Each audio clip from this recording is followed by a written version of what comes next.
Hey, I'm Jules. I'm a lecturer in communications and a law student. Welcome to my channel. Okay, here are 5 ways to stay motivated while studying.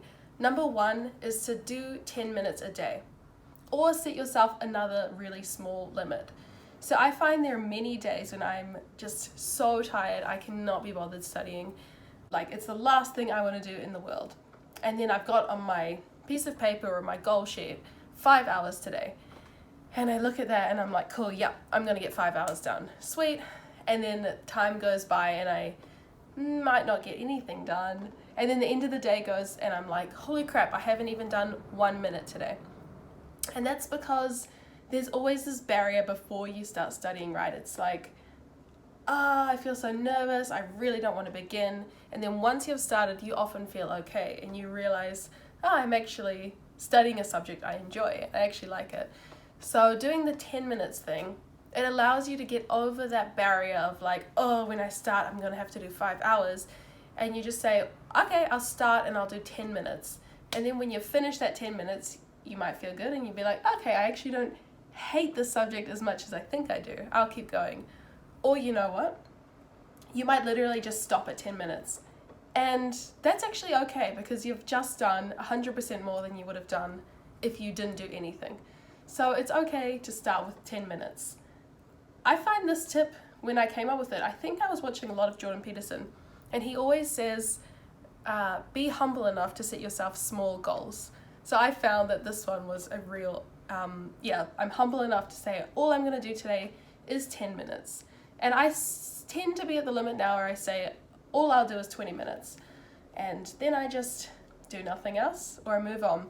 But normally that turns into about 1 hour to 2 hours, and then I'm like, cool, I feel really good. I've done so much more than I would have done otherwise. Okay, my second tip is to do creative study.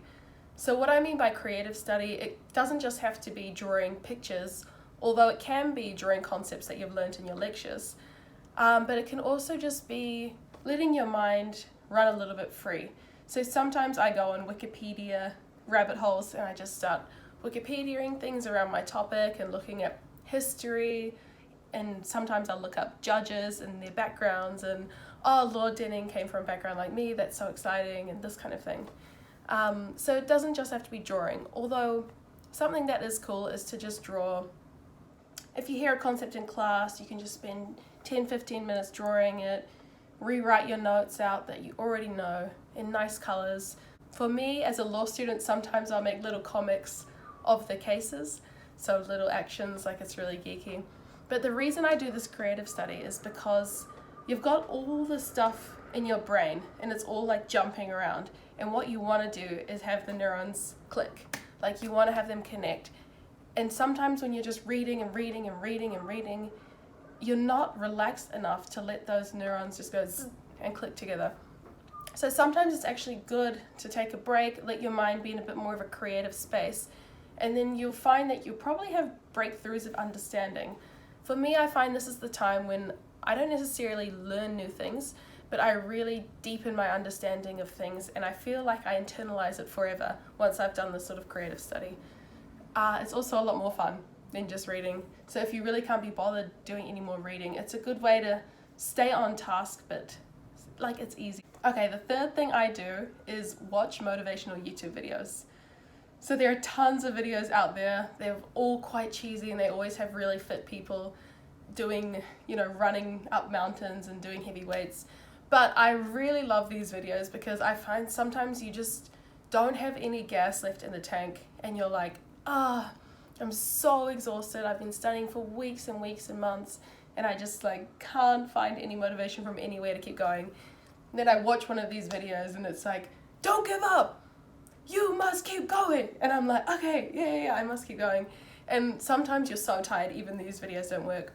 But generally I'll watch these videos for 15 minutes and then feel pretty pumped. Or I'll go to the gym and listen to one of those videos and they're like, most people never go to the gym. And you're like, haha, I'm at the gym. So it's like making yourself feel really good. So I definitely recommend just YouTubing motivational videos and binging some of those. This next tip, number 4, is creating a study calendar. So one of the hardest things about being at college or university is that you're on your own time, right? You're not in at work at 9 and out at 5. You're not being forced to do things at certain times. You're on your own schedule and you can study in your own time. And this is what makes it so hard. I mean, you'd think that it would be awesome having your own time to do things, but you find out that it's actually really challenging, because when you're on your own time, you're like, I could do anything. So what I usually do, especially when I have, let's say, 1 week of no classes and just nothing but study, I'll break up my time myself. Because classes normally break up your time, so you can maybe study for 2 hours before or after a class. But when you've just got absolutely nothing on, it's good to make your own study schedule. So for example, I'll make a schedule of getting up at 8 a.m. and starting by 9. So already I've given myself quite a realistic time frame, which is 1 hour, to just like eat breakfast and relax. Okay, so if I'm starting at 9, I'll say go for 2 hours and stop at 11. And then I give myself breaks. So when I'm studying, I'm looking forward to having that half an hour of relaxation.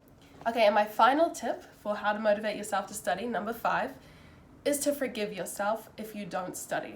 Okay, this one is huge, and this one actually changed my whole university life. Because I used to, in my first year of university, think, all right, I'm going to study for 8 hours today, and then honestly, I would just do nothing and lie in bed and like watch TV. And it was so disheartening. And the next day I would be like, oh, you're such an idiot. I can't believe you did that yesterday. I bet you're going to do the same thing today. And it was this whole self-loathing cycle. So it's what Mark Manson, an author I really like, he calls it having feelings about your feelings. So instead of just feeling bad and like you did nothing, you feel bad that you felt bad and did nothing. So that's self-loathing, and you just go on this massive spiral. And honestly, when I used to do this, it lasted for weeks and weeks and weeks. And then instead of doing nothing for 1 day, you would do nothing for weeks. Because you feel so bad about yourself, you can't be motivated to start studying.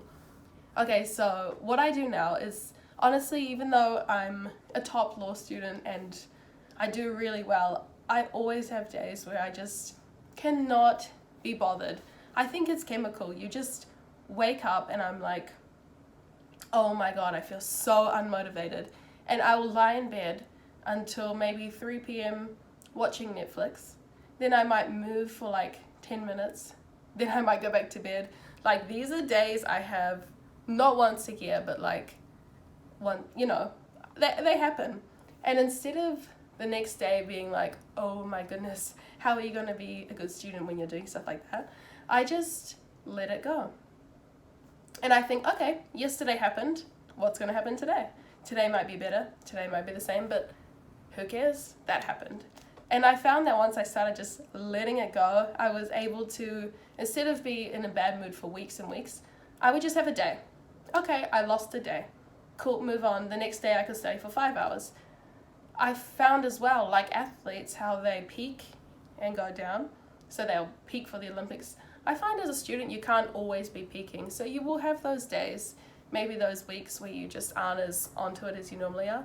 And I think as long as you accept that you're not peaking at that moment, and that, hey, it's okay, I'll come back and I'll peak eventually and I'll do what I need to do, then you'll be on track. Okay, so those are my 5 tips to stay motivated to study. If you like this video, give me a thumbs up. If you'd like to subscribe to see more like this, please subscribe to my channel. And thank you for watching. Bye.